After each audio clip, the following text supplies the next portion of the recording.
Hey, how are y'all? I hope you're well today. Gonna need your attention for the next 15 or 20 minutes. You're gonna need a cup of tea. You're gonna need to sit down. I'm going to deliver you the cruel truth about the weight loss industry. Let's just paint a picture here about the stereotypical fit person, yeah?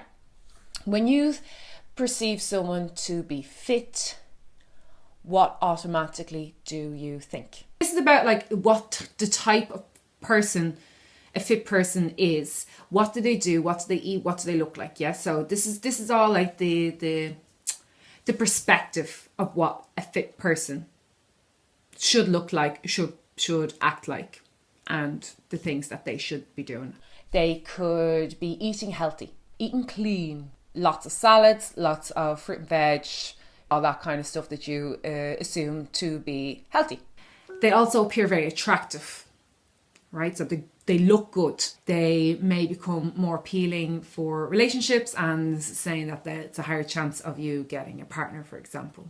They're very successful. They could be wealthy, have a great job, and they could command a higher level of respect from others. They just seem to be generally very successful and overall a happy person. Because, if you're eating healthy and you look great and you have a lovely relationship and you've got a great job, you're making loads of money, you're going to be happy because you have changed your shape and you look better. Do you want to look like this? Yeah? So now let's go to your perspective. So if you are not fit, what do you automatically think that someone who is not fit looks like? Yeah?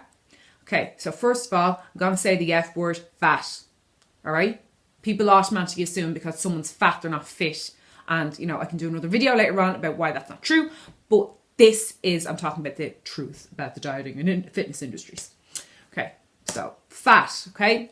Fat, they eat shite. They eat pizza. They pig out on food and they just love food. Like, it's those stereotypicals, yeah? Throwing stereotypes on things. So not fit people are fat and they eat a lot of junk food. They're also lazy. They appear to be lazy and not interested in doing anything. They're a failure. Okay? So if you are fat, if you eat crap all the day and you are lazy, then you must be a failure in life, yeah? And you fail. But overall, not fit people, are not happy. They're not happy. So they're fat, they eat shite, they are lazy, they're overall failures in life, and they're absolutely miserable. And this is the perception that the fitness industry, dieting fitness industry, can make you feel like. Do you feel like this? Do you want to feel like this? Yeah? Okay, you're still with me here? Brilliant. So now I want you to imagine that there's a straight road. A straight road. On one side of the road there's a fit person, on the other side of the road is a not fit person. And you decide you want to lose weight and you say, oh my God, I really, really need to lose weight. I need to, finally get my act together and I need to do this now because I am sick of being miserable. And then something pops up either on your Facebook or in a magazine or on the TV or somewhere. It's usually more these days, it's usually on social media, and you'll see something like, hey, do you want to drop 30 pounds in 30 days? Try my new 5, 6, 7, 8 plan. Okay, there is a number plan, that's something different, but I'm making this up, yeah? Try my new 5, 6, 7, 8 plan.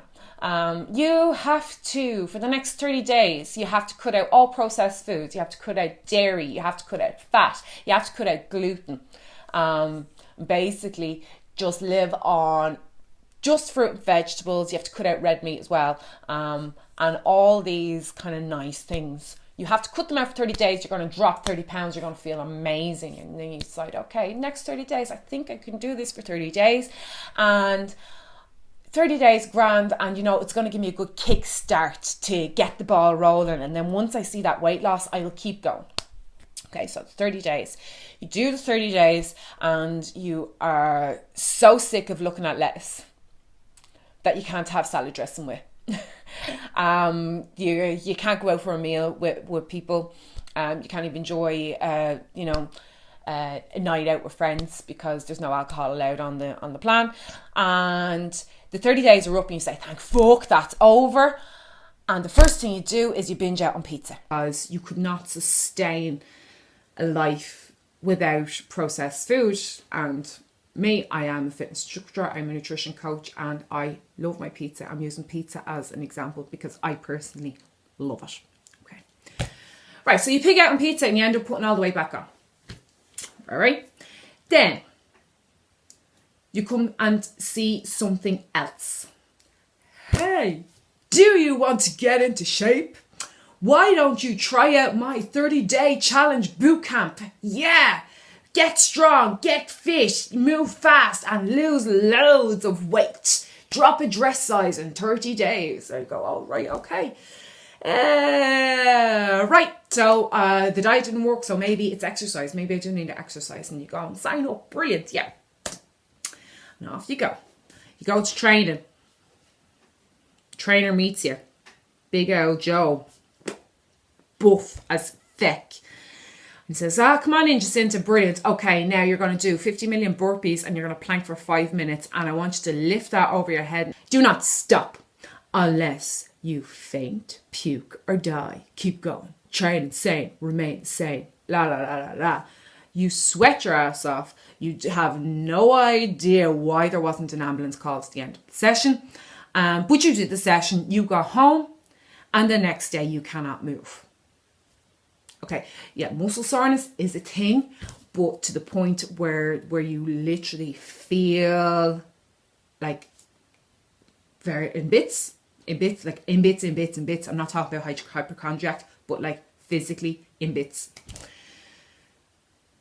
You say to yourself, okay, I'm going to go to the next session with bated breath. You go to it. Same thing happens again. And then the next day you actually have to call in sick from work. Your body is telling you to rest. I can't do this. I can't bring myself. I can't put myself through that much torture. What happens? The trainer says, excuses don't burn calories, and you're off the program. Yeah. Not sustainable.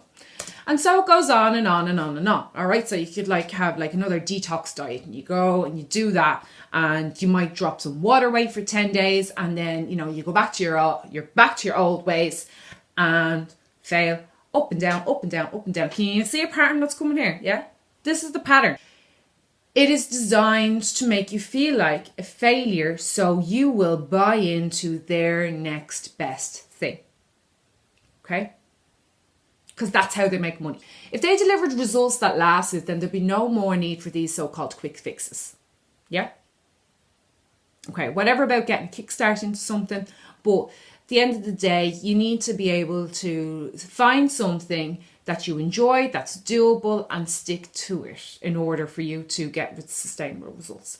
But they make you feel like a failure. But just the thoughts of failing have really stopped you from trying.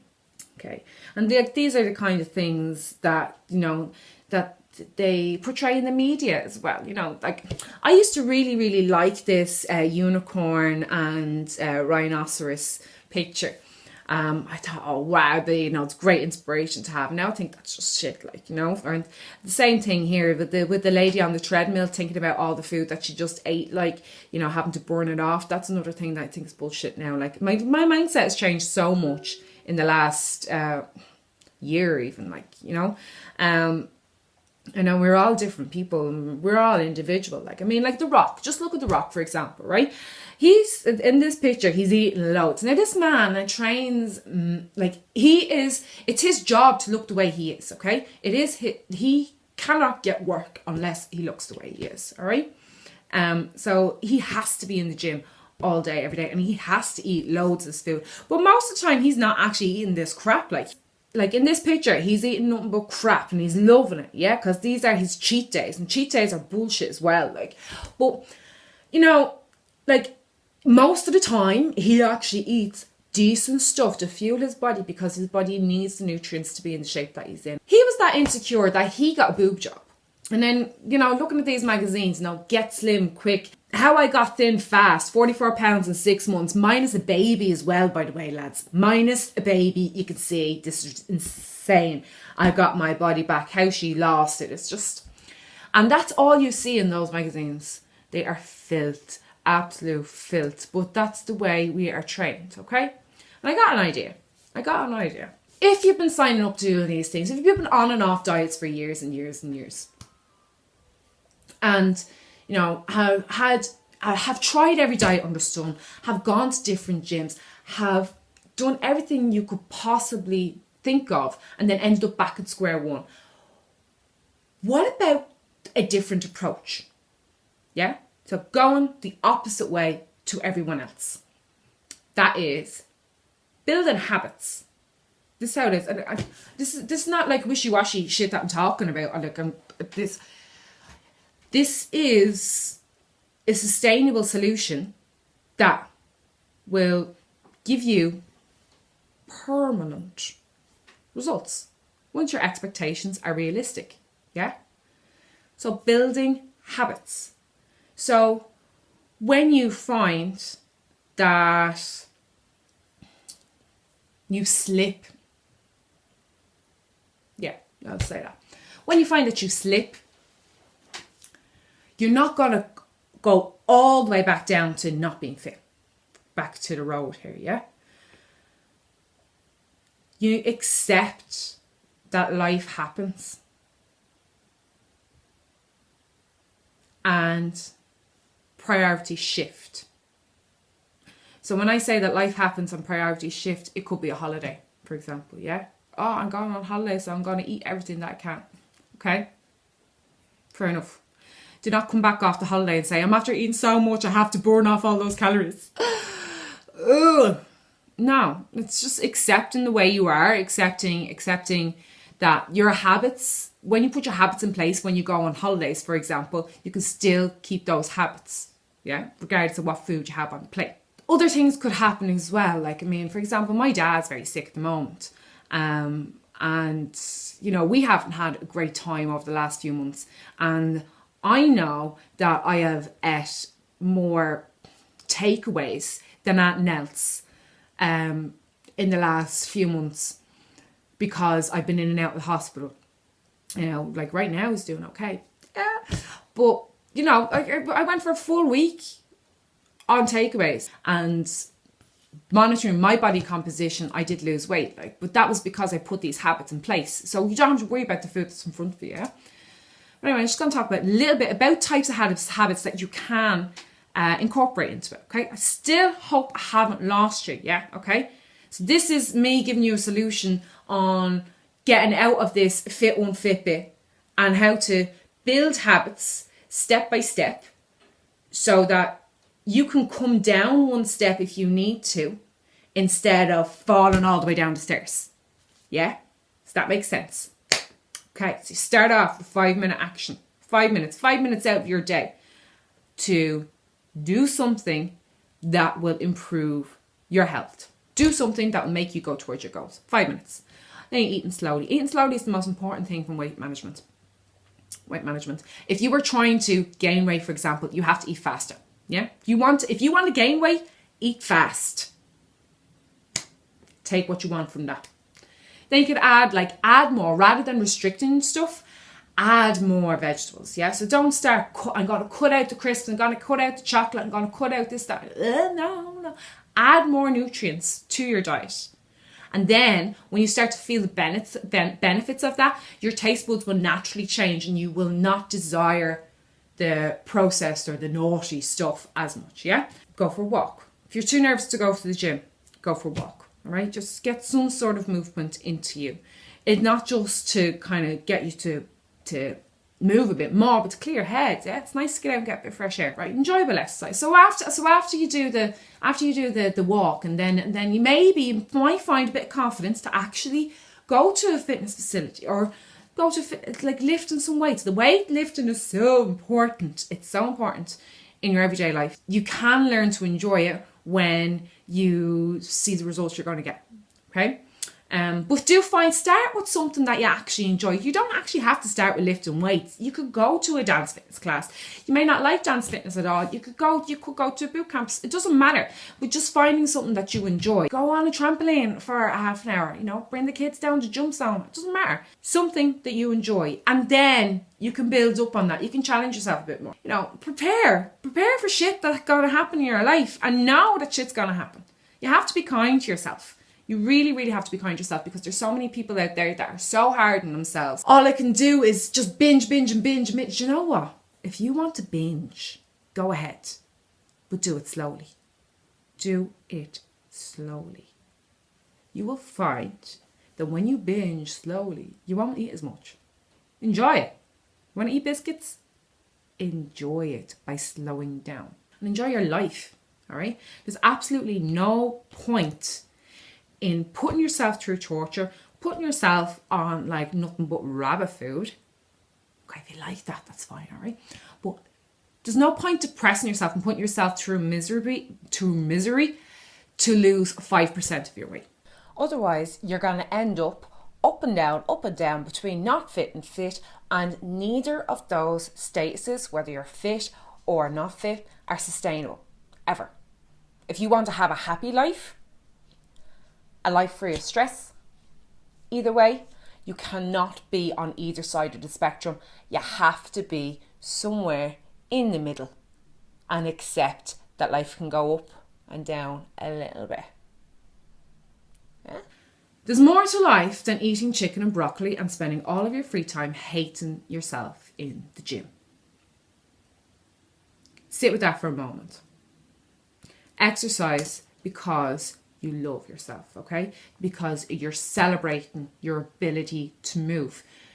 Please do not take for granted your ability to move, because there are plenty of people out there who cannot do the things that you can do.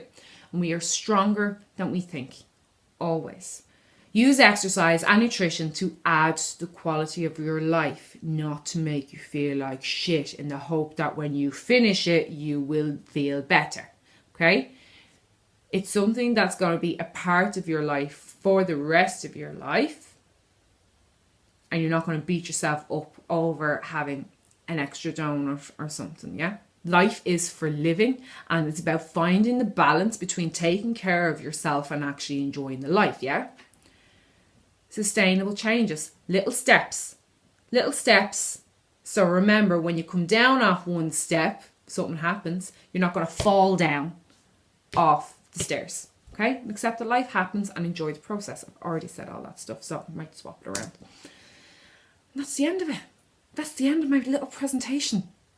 I put a lot of time into that. So, do me a favour. If you know someone who needs to hear this, who is always on and off diets, joining gyms, rejoining gyms, or do you know what? Someone who is terrified, absolutely terrified of approaching someone to help them find health and happiness, you need to share this. You have to share this. Okay? Now, not everyone out in the fitness industry is the way I said at the start. It's very hard to find someone who cares about sustainable results. All right? And obviously I do. So share it. Tell them that it's not their fault. It's the way the industry is designed, and that there is another option. Okay? And if you want to hear more about it, or you want some help from me, pop me a message. Okay. Bye. Thank you.